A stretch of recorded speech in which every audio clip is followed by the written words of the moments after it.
வெற்றிமாறனோட விடுதலை 2 படம் பார்த்திங்கன்னா, இங்கே இருக்கக்கூடிய இளைஞர்களுக்கு அரசியல்னா என்ன, இயக்கங்கள்னா என்ன, அதோட பணிகள் என்ன, அந்த பணிகளால் தான் நாம் இன்றைக்கி இப்படிப்பட்ட ஒரு வாழ்கிறோம் அப்படிங்கிறத இன்றைய இளைஞர்களுக்கு எடுத்துக்காட்டுற விதமாக அவருடைய விடுதலை 2 படம் இருக்குது அப்படின்னு சொன்னால், கண்டிப்பாக அந்த படத்தை நம்ம வரவேற்று ஆகணும். அதனால் இந்த படம் என்ன சொல்லுது அப்படிங்கிறத நாம் இந்த வீடியோவில் பார்ப்போம். வாங்க வீடியோக்குள்ளே போகலாம்.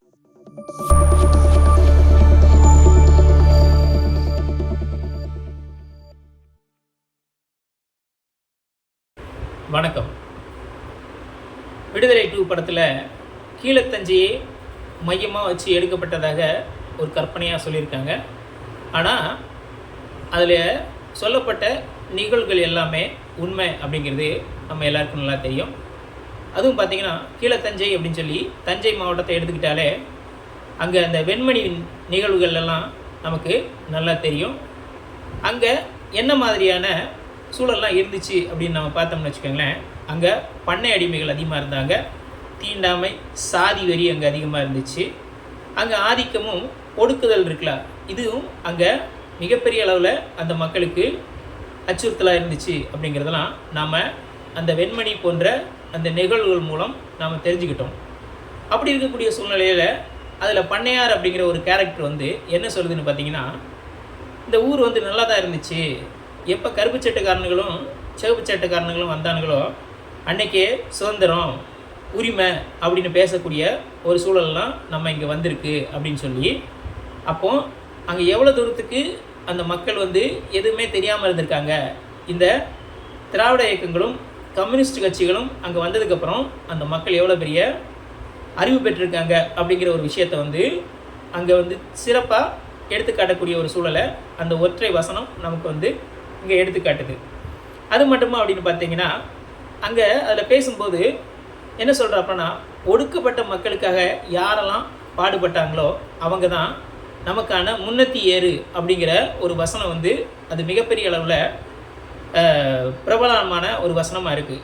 காரணம் என்னென்னு கேட்டால், இங்கே சீமான் போன்ற சில்லறைகள்லாம் என்ன சொல்கிறாங்கன்னா, பெரியார் தெலுங்கர், அம்பேத்கர் மராட்டியர், அதே மாதிரி கலிய பெருமாள் அவர்கள், அதே மாதிரி தமிழரசன் அவர்கள்லாம் இவங்கெல்லாம் தமிழுக்காக போராடியவர்கள். அப்படி இருக்கும்போது இங்கே இருக்கக்கூடிய எல்லாத்தையும் மொழி வழியாக பிரித்து இவங்க சுத்த தமிழர், இவங்க சுத்தமில்லாத தமிழர் அப்படின்னு சொல்லி ஒரு ஆதாய அரசியல் பண்ணக்கூடிய இந்த சூழலில் இப்படிப்பட்ட ஒரு படம் வந்திருக்கு அப்படின்னு சொன்னால், அது சீமானுக்கு மிகப்பெரிய செருப்படியை கொடுக்கக்கூடிய ஒரு சூழலாக தான் நம்ம இந்த படத்தில் பார்க்க முடியுது. அது மட்டுமா அப்படின்னு பார்த்தீங்கன்னா, இன்னும் நிறைய விஷயங்கள் இருக்குது. விஜய் சேதுபதிக்கும் மஞ்சு வாரியாருக்கும் திருமணம் நடக்கும்போது பார்த்திங்கன்னா, அங்கே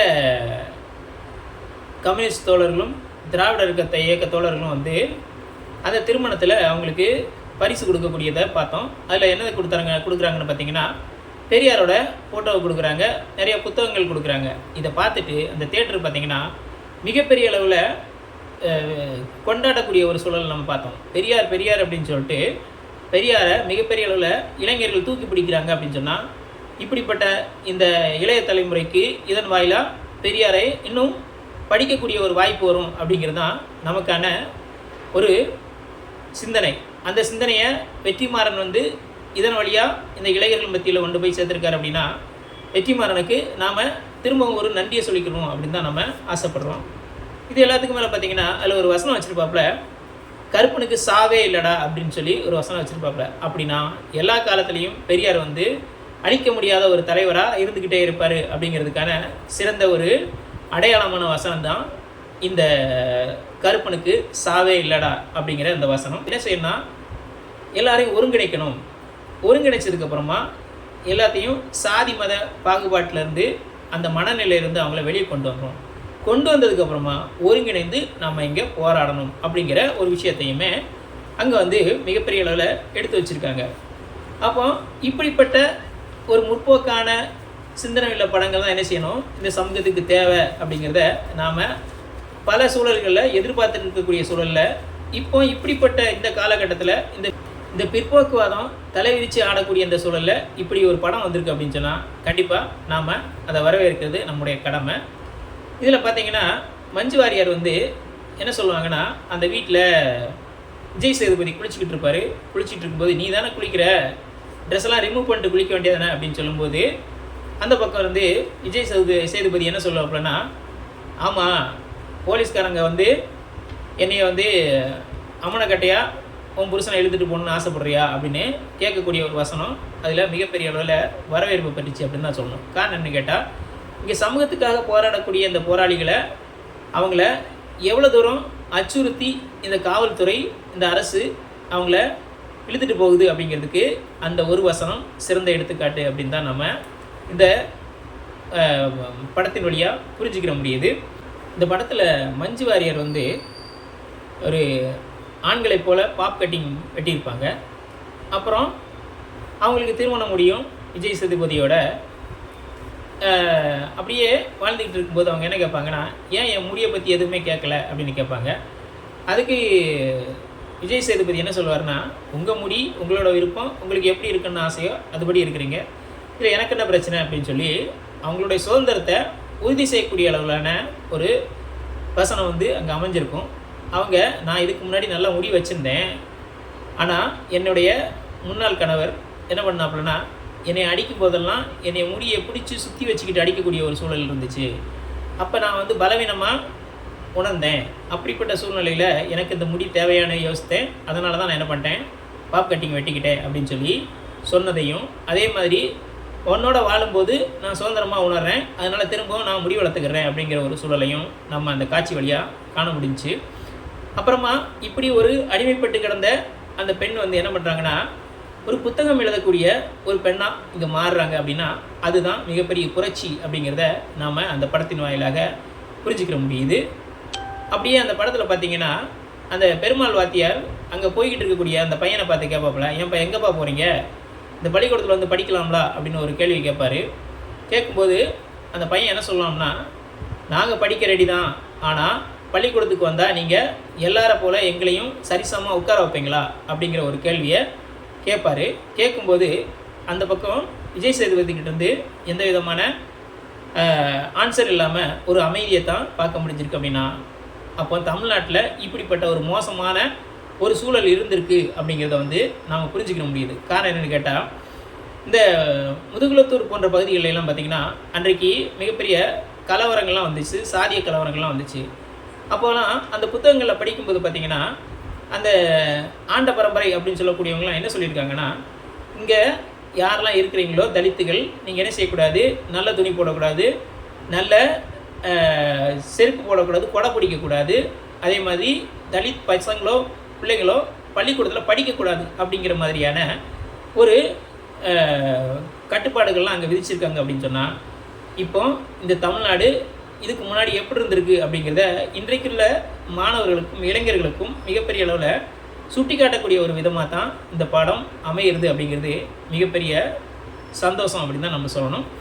இது எல்லாத்துக்கும் மேலே எங்கேயாவது ஒரு பிரச்சனை நடக்குன்னு வச்சுக்கோங்களேன், அந்த பிரச்சனையை எப்படி கட்டுப்படுத்துன்னு தெரியாமல் என்ன பண்ணுறாங்கன்னா, அரசு அதிகாரிகள் காவல்துறை என்ன பண்ணுதுன்னா, எந்த பிரச்சனை யார் யாருக்கு அப்படின்னு புரிஞ்சுக்கிட்டு அந்த சாதிக்காரங்களை கொண்டு போய் அதுக்குள்ளே விட்டு அந்த பிரச்சனையை எப்படியாவது தற்காலிகமாக சரி பண்ணக்கூடிய ஒரு வேலையை மட்டும் தான் செய்கிறாங்க. அதுக்கான தீர்வு கொடுக்கக்கூடியதை எந்த காலத்துலையும் இவங்க செஞ்சதில்லை அப்படிங்கிறதுக்கு இந்த படத்தில் மிகப்பெரிய அளவிலான கருத்துக்கள் வந்து அங்கே வெளிப்படையாக பேசப்பட்டிருக்கு.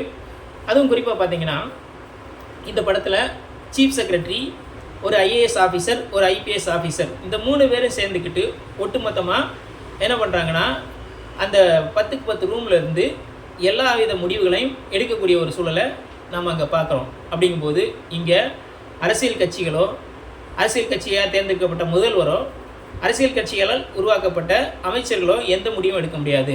எல்லா இறுதி முடிவையும் எடுக்கக்கூடியது யார் அப்படின்னு பார்த்தீங்கன்னா, இந்த அரசு அதிகாரிகள் தான். அவங்க என்னவாக இருக்காங்கன்னா, மிகப்பெரிய உயர் ஜாதி அப்படிங்கிற அடிப்படையில் இருந்துக்கிட்டு அவங்க யாரை இங்கே வரணும், யார் வரக்கூடாது, யார் இங்கே வாழணும், யார் வாழக்கூடாது, யார் வந்து இங்கே வந்து அதிகாரம் செலுத்தணும், யார் அதிகாரம் செலுத்தக்கூடாது, அப்படிப்பட்ட எல்லா விதமான விஷயங்களையும் முடிவு பண்ணக்கூடியவங்களாக அவங்க இருக்காங்க அப்படிங்கிறத இந்த படத்தின் வாயிலாக நம்ம புரிஞ்சுக்கிற முடியுது. இது எல்லாத்துக்கும் மேலே இதை நம்ம எங்கே போய் கனெக்ட் பண்ணணும் அப்படின்னு பார்த்தீங்கன்னா, தூத்துக்குடியில் ஸ்டெர்லைட் போராட்டம் நடந்துச்சு.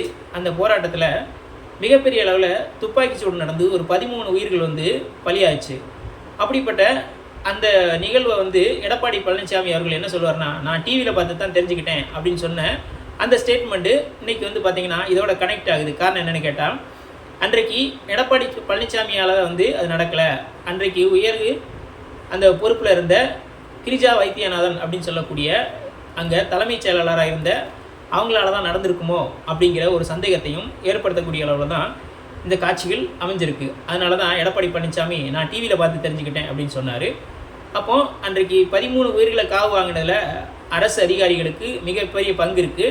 அந்த உயிர்களை காவு வாங்கினவங்கலாம் இன்றைக்கி அதே அதிகாரத்தில் தான் இருக்கிறாங்க அப்படிங்கிறதையும் நாம் இந்த இடத்துல புரிஞ்சுக்கிடணும்.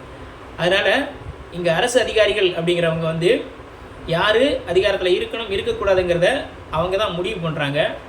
இங்கே இருக்கக்கூடிய இயக்கங்களையும் என்ன பண்ணுறாங்க, நீர்த்து போக செய்கிறாங்க. அதே மாதிரி நாங்கள் இது மாதிரியான விஷயங்கள்லாம் ஈடுபட மாட்டோம் அப்படின்னு அங்கே போய் அவங்கள்ட்ட சரண்டர் ஆக போகும்போது அவங்கள சுட்டுக்கொள்ளக்கூடிய ஒரு வேலையை செய்கிறாங்க. இது மட்டும் இல்லாமல் என்ன பண்ணுறாங்கன்னா, ராஜீவ்காந்தி படுகொலை நடந்துச்சுல, அது மாதிரியான சூழலில் என்ன பண்ணுறாங்கன்னா, இந்த புரட்சிகர இயக்கங்களை தடை பண்ணதுக்கு என்னென்ன ஆயுதங்களை எடுக்க முடியுமோ, அதுக்காக யாரை வச்சு அதை நீர்த்து போக செய்ய முடியுமோ அப்படிப்பட்ட வேலைகளையும் இந்த அரசு அதிகாரிகள் தான் செய்கிறாங்க அப்படின்னு தான் நாம் இதன் வழியாக பார்க்க முடியுது. அதற்கு சிறந்த எடுத்துக்காட்டு தான் தமிழ்நாட்டில் இன்றைக்கி நாம் தமிழர் கட்சி அப்படின்னு சொல்லக்கூடிய அந்த கட்சியை வச்சுக்கிட்டு விடுதலை புலிகள் அமைப்பு அப்படிங்கிற அந்த இயக்கத்தையே அசிங்கப்படுத்தி அவமானப்படுத்தி அந்த இயக்கத்தை நீர்த்து போக செய்யக்கூடிய ஒரு வேலையை தான் சீமான் வாயிலாக இந்த அரசு அதிகாரிகள் வாயிலாகவும் இங்கே நடந்துக்கிட்டு இருக்குது அப்படிங்கிறத வந்து நாம் இந்த படத்தின் வாயிலாகவும் இங்கே நிகழ்காலத்திலையும் நம்மளால் புரிஞ்சுக்கிற முடியுது. இது போன்ற புரட்சிகரமான படங்களை இந்த இளைஞர்களுக்கு திரும்ப திரும்ப எடுக்கும்போது தான் இங்கே இருக்கக்கூடிய சனாதன சக்திகள், சாதியவாத சக்திகள், மதவாத சக்திகள், பிரிவினவாத சக்திகளுக்கெல்லாம் மிகப்பெரிய அச்சுறுத்தலாக இருக்கும். அவங்க வந்து கொஞ்சமாவது அடங்கியிருப்பாங்க அப்படிங்கிற ஒரு விஷயத்தை முன் வச்சு இது போன்ற படங்கள் அடுத்தடுத்து இங்கே இருக்கக்கூடிய மற்ற இயக்குநர்களும் இளைஞர்களும் எடுக்கணும் என்று சொல்லி இது போன்ற சமூகம், அரசியல், பொருளாதாரம் மற்றும் விளிம்பு நிலை மக்களின் குரலாக ஒலிக்கும் தாடிக்காரன் தடி யூடியூப் சேனலை லைக் பண்ணுங்கள், ஷேர் பண்ணுங்கள், கமெண்ட் பண்ணுங்கள், அப்படியே சப்ஸ்கிரைப் பண்ணுங்கள். மானமும் அறிவும் மனிதனுக்கு அழகு. நன்றி. நான் குமார்.